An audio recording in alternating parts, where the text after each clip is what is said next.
Okay, good afternoon, everyone. So, welcome back. So, we are here to do the chemistry Olympiad training, and today, for this training, we'll be looking at ideal gases. So, what on earth are ideal gases? So, first things first, we need to realize the ideal gas is basically a model. This keyword called a model. Now, what on earth is a model? So, for example, you are familiar with models such as the atomic model, the model of an atom, right? So model is basically a way to represent and simplify something. So models are needed to simplify a situation. Okay, what situation today? We shall look at it in a short while. Now, the next word you need to realize is the word ideal. Now, this is an English word that you commonly see, especially in literature. When you talk about an ideal world, an ideal character, ideal means perfect, something which is possibly perfect. But I hope you've also realized ideal is basically something which is not real. So when you say that someone is idealistic, it means that someone has many, many ideas, and these ideas are not realistic. All right. So what we are doing today is we are looking at an equation called the ideal gas equation, which describes the behavior of gases. But these gases are actually not real gases. We are making some assumptions about these gases that make them not real. So let's start off by looking at a very basic concept called energy first. All right. So if you turn to page 2, we are looking at this concept called energy. Now, in Sec 2, you must have learned chemical potential energy, right? Chemical potential energy is the energy stored in chemical substances. But more specifically, if I wanted to quantify how much energy there is in a chemical, energy. So internal means inside. So how much energy is inside chemicals? Firstly, we need to know, okay, chemicals contain energy. Chemicals are made of particles. What comes out inside our discussion? We know that all chemicals are made of particles. So putting the two together, chemicals have energy, chemicals are made of particles. Therefore, we could say that the energy of a chemical substance is basically the energy of its particles. So, what kind of particles energy would there be? What kind of energy would particles have? So, there are two types of energy: the microscopic potential energy of the particles. It's microscopic because particles are very small. There's also microscopic kinetic energy of particles. Added together, that's the internal energy of a substance. Now, kinetic energy should be more familiar to all of you. Kinetic means movement.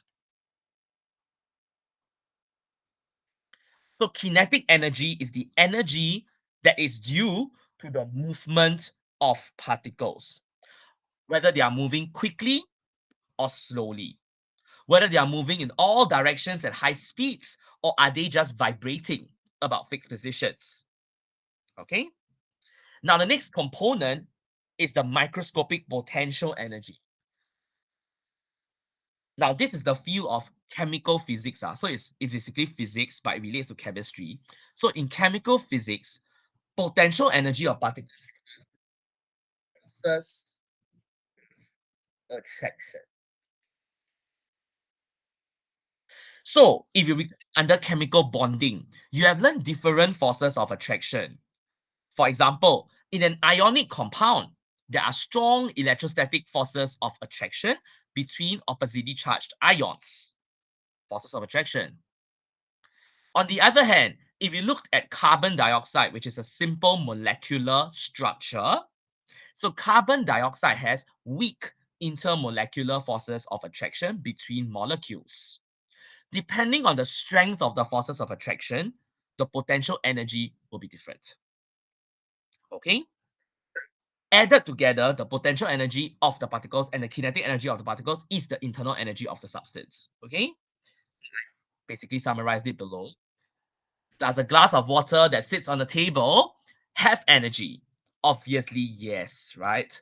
The glass of water basically is made up of water molecules in the water, all right? And the glass itself, of course, glass is silicon dioxide, all right? But if we just focus on the water only, the water molecules have kinetic energy because they are moving around. In the liquid state, the water molecules slide over one another easily. Next, you are also familiar with water. Water is a simple molecular substance, meaning there are weak intermolecular forces of attraction between water molecules as well. So obviously, the water has energy. It has both potential energy and kinetic energy in its molecules. Now, how is this concept of internal energy even important? Now, it's important because it allows you to predict whether something is going to be reactive or not reactive. Why? This is because from lower secondary science, you have learned energy is the capacity to do work. This is the definition of energy. Energy is the ability or capacity to do work. Now, what is work? Of course, work could mean I push a box and the box moves in the direction of the force. But here is chemistry. It's not about pushing something or pulling something. In chemistry, the work done is a chemical reaction. Chemical reactions are a form of chemical work. All right? Meaning, if I have a higher internal energy, I have higher capacity to undergo reactions. I am more reactive. So higher energy, more reactive. Another way to say more reactive, more unstable. So higher energy means more unstable. Okay? And that's the reason why, for instance, gases are more reactive than solids in general. This is because gases, naturally, the particles in a gas have more energy, especially kinetic energy, because particles in a gas move in all directions at high speeds. Okay? So gases in general would be more unstable or more reactive. Okay? Now, moving on. So now that you have an idea of what energy in a substance means or comprises of, let's take a look at gases in particular. Why so specific gases? They are solid, liquid, gas. Why gases specifically? The most important thing is, of course, many common substances are gases. CO2 is a gas, oxygen is a gas, and so on. But the more important thing is gases allow you to make certain assumptions about the movement and forces of attraction of a gas. Okay? And this leads us to what we call the ideal gas model. The assumptions lead us to the ideal gas model. So for the Sec 3 students, some of you sat in the H2 chemistry tutorial where the JC1 students there were doing ideal gas. And this is the ideal gas model. The ideal gas model basically is a model of gaseous particles which follow certain assumptions that we make about them. So what are these assumptions that underlie this ideal gas model? There are five, but the most important are the first two. So let's go through the first two. An ideal gas consists of small particles of negligible volume. So we assume that the particles do not occupy any space individually. The particles are just points, dots, which do not have any individual volume. Now, this is important because if the particles have negligible volume, that means they are widely separated and they are free to move anywhere throughout the container that they are in. There's no restriction in terms of the space because the individual particle doesn't have volume. So the whole space, the whole volume of the container is free for the particles to move around. All right. Imagine this is like the MRT train. In the MRT train, you don't feel like you have all the space to move around in the train because the humans in the train occupy volume. Now, just imagine if all the passengers in the MRT train had no volume individually, you will have the entire train's volume, entire train space to run around, to roam around, right? So this is an important assumption. It's the particles that have negligible volume. Next, the second assumption assumes that there are no forces of attraction at all between particles in an ideal gas. No forces of attraction between particles in an ideal gas. Of course, you'll be wondering, is this realistic? I hope you are starting to think, is it realistic to say there are absolutely no forces of attraction between particles? Remember, ideal means it's not real. So the opposite of ideal is real. And this is why real gases do not follow the ideal gas model 100%. The real gases don't follow this model 100% because clearly real gas particles have volume. Clearly, in real gases, there are some forces of attraction between these particles. Okay? So the first two assumptions we make of an ideal gas clearly maybe not the best assumption, but nonetheless, it's still a good model because it allows us to simplify and approximate the behavior of gases, and we're going to show that soon. Now, the next three assumptions I'm not going to go through, you can read them. They are not really assumptions, they are more definitions. All right, so out of the 5 assumptions, obviously, the first two regarding about negligible volume for the particles and forces of attraction being absent.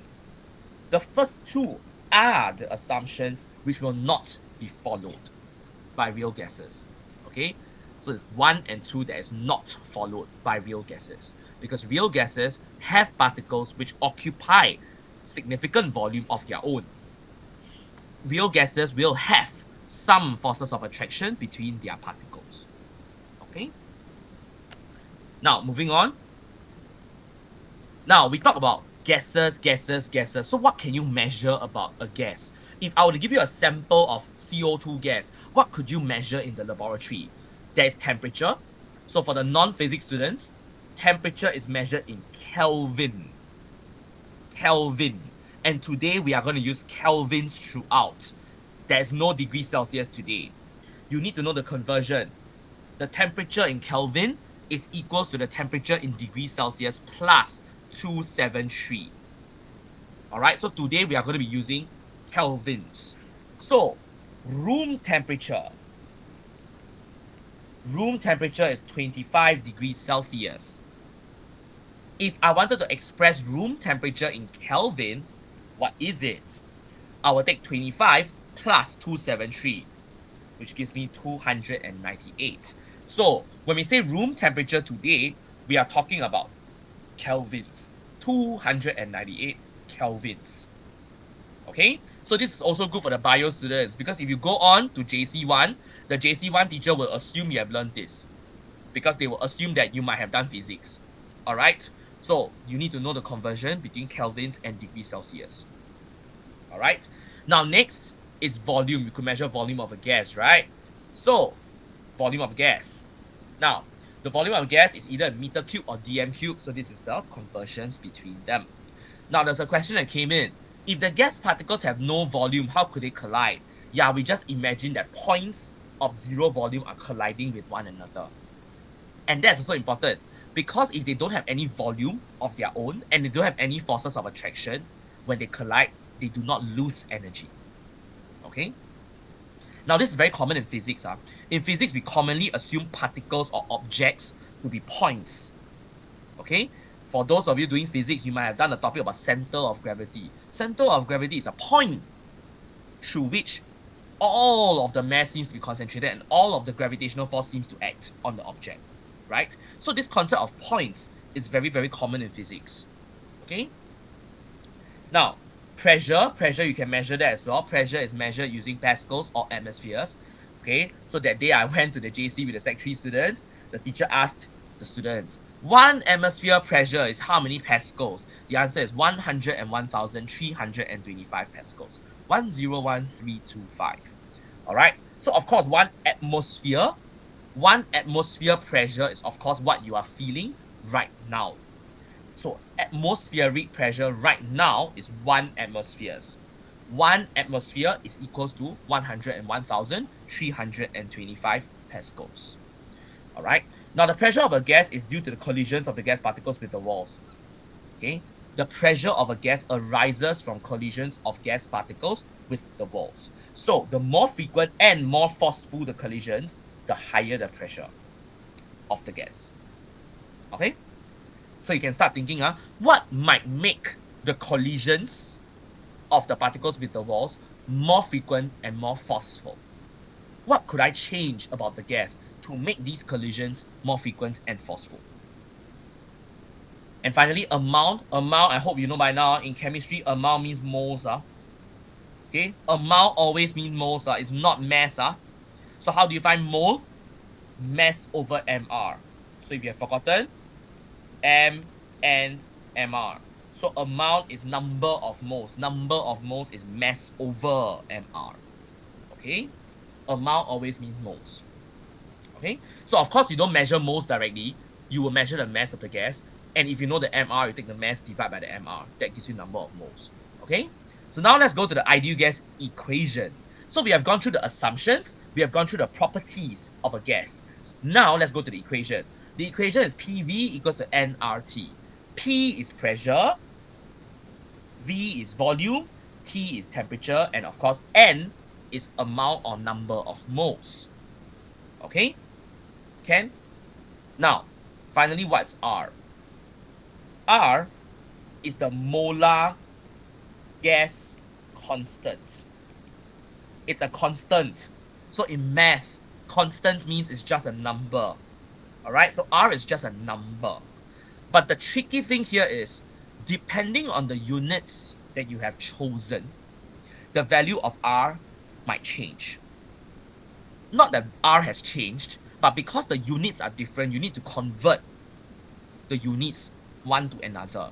So there are only two combinations of units. There are only two sets of units you are going to use. If you use pascals for pressure, volume must be meters cubed. It comes together. You cannot suddenly do something else. Cannot.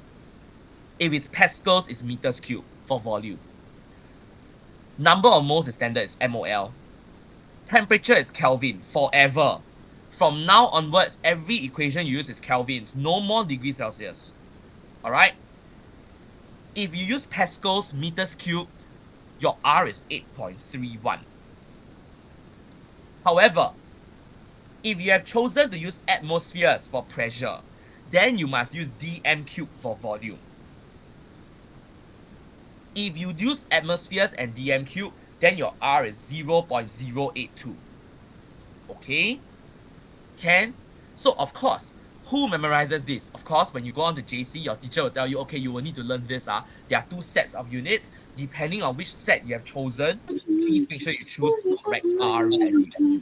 Okay? Must not be able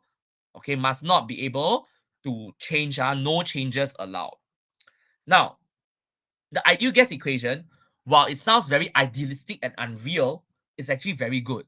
All of you have used the ideal gas equation before, and that is a mole concept.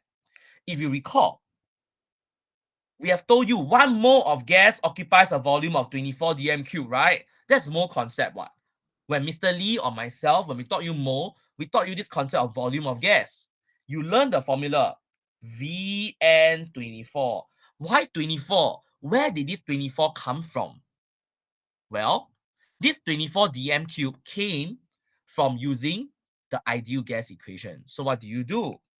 Basically, temperature is 298 Kelvin because it's room temperature. Pressure is 1 atm, atmospheric pressure. atm, the unit for volume is dm cubed. If it's atm, you got to use R, 0.082. Okay? So now we use PV equals nRT. Let's say you wanted to find volume. Volume is equals to nRT over P. N is 1 mole because you are finding 1 mole of gas has what volume? So N is 1 mole. R is 0.082. Because you chose ATM, you must use 0.082. Temperature is Kelvin, 298 Kelvin. room temperature, 298 Kelvin. Divide by 1. 1 is the atmospheric pressure. If you round it off, the nearest whole number is 24. That's why at O level, we taught you 1 mole of gas occupies a volume of 24 dmq. And that's why we use dmq, because we have chosen atmospheric pressure. Okay, so I hope this solves the mystery. How come we came to this conclusion that 1 mole of any gas, doesn't matter whether it's CO2, ammonia, oxygen, hydrogen, so long as it's a gas, 1 mole of gas occupies a volume of 24 dmq. It comes from this equation. Okay, now before I move on, I hope you will take a good look at the units and the value of R. Okay, now the next page is a full of practice questions for you to practice using PV equals nRT. All right, question 1, very simple. You just need to sub in the values of pressure, temperature, or volume into PV equals nRT. Now, you will need to realize that PV equals nRT is the equation. You may need to change the subject of the formula so that you find the correct thing. Let's say you want to find volume, then you must make volume the subject of the formula. So nRT over P. Then you sub. But when you sub, make sure you look at the units. What unit you choose for P, hence what value of R do you use. Okay? Can? So this basically is just a checkpoint for you to practice using PV equals nRT. The numerical answers are there. All right. Now, more importantly, you will need to learn how to use the equation, and you need to know the equation comes from these assumptions that we spoke about just now about volume as well as forces of attraction. Okay. Now, I will not go through checkpoint 1 right now. I'm actually going to move on to the next section about graphs. And that's where, again, it taps on what you learned in E-Math in Sec 3 about coordinate geometry. Okay? Now, for those of you who have gone to the JC and done this tutorial with the JC class, you would have realized that math is everywhere, indeed. More so than other topics, ideal gas equation is one of those topics that has a lot of math in it. But the math is not necessarily difficult. All right, so now let's go to this section on graphs derived from the ideal gas equation. So what if I wanted you to plot volume against temperature? Okay, volume against temperature. So I hope you'll remember, plot a graph of something against something. Y-axis against x-axis. It's always like this. Y against x. Volume is the y-axis. Temperature is the x-axis in this case. Because you are told volume against temperature. Y against x. So volume is y. Temperature is x. All right. Next, whenever you plot a graph, something is constant. So you just have to read what's constant. In this case, volume against temperature. So pressure is constant. It will be stated somewhere in the question. Okay, so how do you do this? You will first start with PV equals nRT. Copy first. After that, you have to make the y-axis variable the subject of the formula. Always do this. The y-axis variable must be the subject of the formula. So in this case, volume is the subject of the formula. V. V must be on its own, the subject. So what is V? V is equals to nRT over P. Okay? Can make the subject of the formula the y-axis variable forever like this. Even in A maths later on, when you do linear law, it's the same concept. The y-axis variable must always be the subject of the formula. The next step is rearrange terms. Rearrange terms to do what? Rearrange term to put all the constants together. Constants like what? R is a constant. N is a constant. If you don't add more gas, N is a constant. Number of moles will never change unless the gas is reacted away or you form more gas, which is not the case here. So N is a constant, R is a constant. P is also a constant. Where did this come from? Hello, it's here. Constant pressure, P is constant. So N, R, P are constants. So what do you have? V is equals to NR over P times T. Then we think V is the y-axis, right? T, temperature, x-axis. So basically what is this? It's just y equals to m constant times x. Y equals to mx. Y equals to mx is a straight line graph through the origin. Because straight line graph is y equals to mx plus c. But there's no c here. C is equals to 0. It's just y equals to mx. Y equals to mx is a straight line graph through the origin. Moreover, you can conclude also the gradient of this graph is nr over p. Because m is the gradient of a straight line. M is what? nr over p. Okay, so you have straight line, gradient, nr over p. Okay? Now, why are there dotted lines though? They are dotted lines because temperature cannot be 0 kelvins. You cannot reach 0 Kelvin. So we dot is to represent that as we go closer and closer to 0 Kelvin, this graph will fail. Not that it has failed at 150 Kelvin, it's just that as we go down to 0 Kelvin, it fails the graph. 0 Kelvin is an asymptote for the graph. That's why we all take A math. Do you realize? So that you know such concepts like asymptotes. Asymptote means the graph can never reach that particular value, cannot intersect that particular line. Okay? Now, more importantly, I hope you realize it's a straight line through the origin. But of course, in this case, it cannot actually physically cut the origin. That's why we use dotted lines. Okay, 0 Kelvin is not possible to reach temperature. 0 Kelvin is called absolute zero. Okay, so based on the laws of physics, absolute zero is a temperature that cannot be attained. All right. Now, so what did we learn from all this? After doing so much mathematics, then you get a straight line. What do you learn?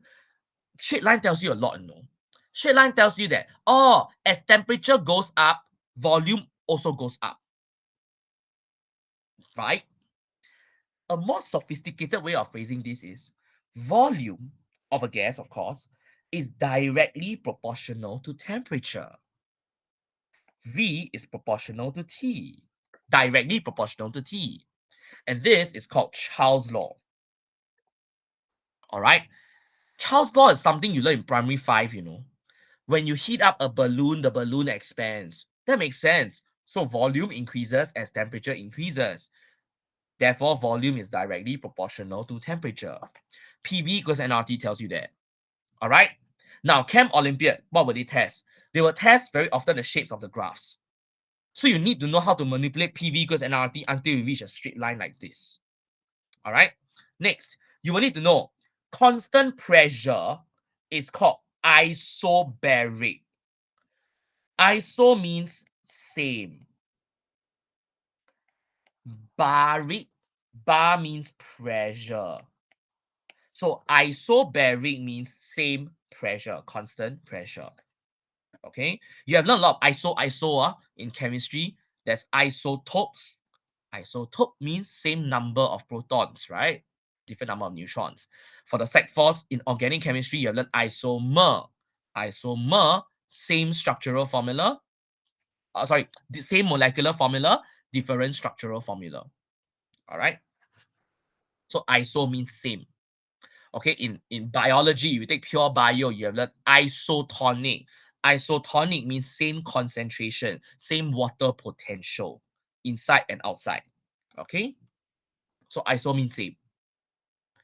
And so now that we know the mathematics, the rest I can go faster. So of course, why must plot volume against temperature? Why can't you plot pressure against temperature, right? You could. So pressure against temperature at constant volume is the next one. Again, pressure is the y-axis, okay? Make the y-axis the subject of the formula, meaning PV equals nRT. So P is equals to nRT over V. All right, again, you realize After you've done that, you group the constants together. N constant, R constant. In this case, V constant volume. So therefore, you get V equals to, P is equals to NR over V times T. Okay, P equals to NR over V times T. And you can see it's a straight line graph again. Y equals to MX graph again. Straight line, but this time around the gradient is NR over V. So what can you conclude from a straight line? Pressure is directly proportional to temperature. That makes sense. If I were to heat up a gas in a sealed container, if I heat long enough, the gas will explode. Why will the gas in a sealed container explode when heated? Because as temperature increases, pressure will also increase. We just said pressure means the gas particles are colliding with the walls, If I were to increase temperature and the pressure goes up, it collides with the wall so forcefully and so frequently that it can no longer take it. The container will burst open, will explode. And that's why a gas explodes when heated if it's sealed in a container. Okay, this is called the pressure law. Now, so this occurs at constant volume. Constant volume is also called isochoric or isovolumetric. So these are words that are used also in the chemistry Olympiad. You need to know what they mean, okay? Isochoric, isovolumetric means same volume. Okay, so that's with the math. And let's finish off the math. Last one. How about plotting pressure against volume? So again, PV equals nRT, make P the subject of the formula. And now you realize, hey,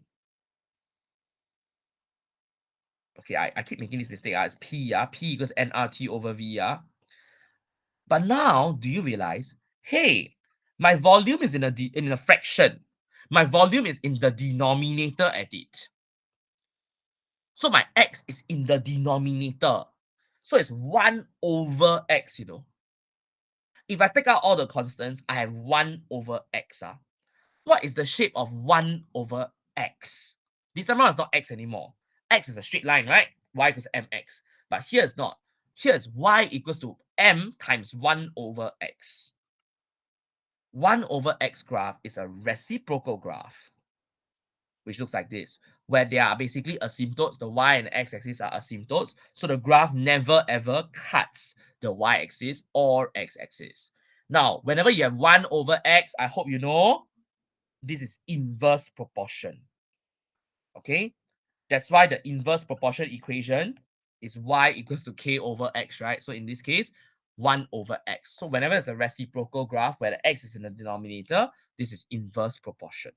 So pressure is inversely proportional to volume. That makes sense. You have learned in primary 4, if there's air inside a piston, you press the piston, you compress the gas. Compress means you increase the pressure of the gas. What do you notice when you compress the gas? The pressure go up, but the volume goes down. So pressure is inversely proportional to volume. As pressure go up, volume go down. So this is the shape of the graph. Okay. Now, in this case, constant temperature. So you notice we always keep something constant. It's necessary, okay? Whenever you want to compare variables in science, you can only compare a pair of variables. You cannot change everything all at one shot. All right. So constant temperature is called isothermal process. Isothermal means constant temperature. Okay, finally, how about plotting something weird? PV over RT. How do you do this? Again, don't care. PV equals nRT. Make this the subject of the formula, okay? PV over RT is equals to N. Oh, there's no P on the right-hand side. It's just N. But N is a constant, right? Number of moles is a constant. So what do you have? Sec 3 E maths you learn. What is the shape of this graph? Y equals to constant. For example, y equals to 1, y equals to 2. What is the shape of the graph? It's just a horizontal straight line. Okay, so sec 3 E maths are y equals to a constant. It's a horizontal line. All right, can? So basically, always rearrange the ideal gas equation and think through what's constant. All right. So the next question is in a sample question. Which pressure volume diagram depicts an isochoric process? Isovolumetric means constant volume. So actually, this is a trick question. It's constant volume. If it's constant volume means, can the volume change and get different value? Can the volume be different? Cannot, right? It's constant volume, right? So which graph shows you constant volume? C. Because the volume is one value only. This is the constant volume. All right. So it's three questions. You need to read. So this is the kind of questions you expect to see in Chem O. It's not hard, But the idea is, okay, do you know what isochoric meant? Okay. Now moving on. Now we mentioned about ideal gas. Ideal gases are not real. How about real gases? So for example, if I were to really go and measure pressure, volume of real gases like CO2, NH3 ammonia, H2 hydrogen, what will the graphs look like? Obviously, they are not ideal. The ideal gas, if I plot PV over RT against P, is a horizontal line. This is shown in the previous part. We got a horizontal line, right? That's ideal. But real gases are not ideal. They go down, and later on, they come up. They go down, they go below the ideal, and then they come above the ideal. All right? Why? Why will they deviate from ideality? The deviation must have something to do with the properties of a real gas. The deviation must have something to do with the assumptions we had made earlier. So let's recall. What were the most important assumptions? The first assumption is we assumed the particles have negligible volume. The second one, we assume there is no forces of attraction between particles. So now let's think, is this even logical, right? So now let's think. Negligible volume. Particles have no volume of their own. It's like saying if I have an MRT train, the humans don't occupy any space. The humans are like no volume. But that's not logical. The volume of our own individual human becomes significant when the train becomes very crowded or the train very small. Let's say if the train, instead of having 8 carriages, only has 4 carriages. For example, if you want to take Circle Line, the Circle Line MRT train is shorter, right? The Circle Line MRT train is shorter, fewer carriages, is more crowded. It feels more crowded. My individual volume, my backpack's volume is now significant. It's not negligible, right? So on a crowded train, I don't carry my backpack. I have to take my backpack off, put it down below my feet, for example. Because in a crowded and small train, my volume is now no longer negligible. My individual volume is significant. Hence, at high pressure, the volume of the container is small. It's like the Circle Line train that has a smaller space. Whenever you have high pressure, it means that you are compressing something until the volume becomes so small. If the volume of container is small, the particles have significant volume of their own. Because now compared to the container they are in, my volume, my individual space becomes significant. It's like you in a very small train. Your volume as a percentage of the total train volume is now significant. That's why you must put your backpack down, stand closer together, all right, to fit into the very small train. It's the same here. At high pressure, carbon dioxide, for example, will now be so close to one another that the CO2 molecules volume is not negligible. It's significant. So at high pressure, basically is due to the volume at high pressure. Okay. So now at low pressure, what's happening? Now at low pressure like this, obviously, all right, you got to think, why would they deviate? They might deviate because even though at low pressure, the particles, the volume is negligible, but they deviate because there are forces of attraction which are significant. For instance, ammonia. Ammonia has hydrogen bonding. So for those in Tree Flourish, I've taught you hydrogen bonding between molecules. Hydrogen bonding is a special type of weak intermolecular force of attraction. Hydrogen bonding is the strongest of the weak. Of the weak intermolecular forces, hydrogen bonding is one of the stronger ones. So anything with hydrogen bonding like ammonia between its molecules is going to have more deviation from ideal gas properties because hydrogen bonding is a significant type of force of attraction. Okay. On the other hand, you can see hydrogen gas itself, H2 doesn't have any hydrogen bonding because for hydrogen bonding to be present, you will need to have a lone pair on an electronegative atom like FO or N. So those in Tree Flourish, we have gone through this in class. Okay. Can so essentially, there are two reasons for two separate regions of the graph. Okay, next. How about changing the temperature? If I change the temperature, if I increase the temperature, what happens? If I decrease the temperature, what happens? As you can see, if I increase the temperature to 1000 kelvins, actually it becomes closer and closer to ideality.